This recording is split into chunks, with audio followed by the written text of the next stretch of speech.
కోట్ల వ్యయంతో రన్ రాజా రన్ తీసిన దర్శకుడు సుజిత్ ఇప్పుడు రెండవ చిత్రానికి 150 కోట్ల బడ్జెట్ పొందాడు. బాహుబలితో ప్రభాస్ పరపతి జాతీయ వ్యాప్తంగా పెరగడంతో సాహో చిత్రాన్ని భారీ స్థాయిలో తెరకెక్కిస్తున్నారు. సుజిత్ కి ప్రభాస్ ఈ అవకాశాన్ని రన్ రాజా రన్ చూసిన వెంటనే ఇచ్చాడట. అయితే ఏదో జోక్ చేస్తున్నాడని అనుకుని కొద్ది రోజులు కథ కూడా రెడీ చేయలేదట. తర్వాత ప్రభాస్ సీరియస్ గానే చెప్పాడని తెలుసుకొని షాక్ అయ్యాడట. బాహుబలి తర్వాత సినిమా నాతో ఏంటి అని కూడా అడిగేశాడట. బాహుబలిని పట్టించుకోవద్దని, దానిని పూర్తిగా పక్కన పడేసి తనతో సినిమా తీస్తే ఎలాంటి కథ రాస్తాడో అదే రాయమని ప్రభాస్ చెప్పాడట.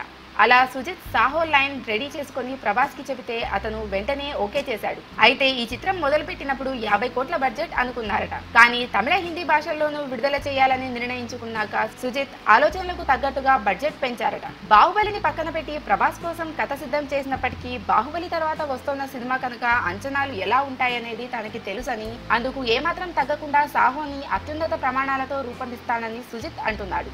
ఏదేమైనా 25 ఏళ్లు కూడా లేని యువ దర్శకుడిపై బాహుబలి భారం 150 కోట్ల ఒత్తిడి టూ మచ్ అని ఒప్పుకోవాల్సిందే. దీనిని జయించి అతను సాహో అనిపించుకుంటాడో లేదో చూద్దాం.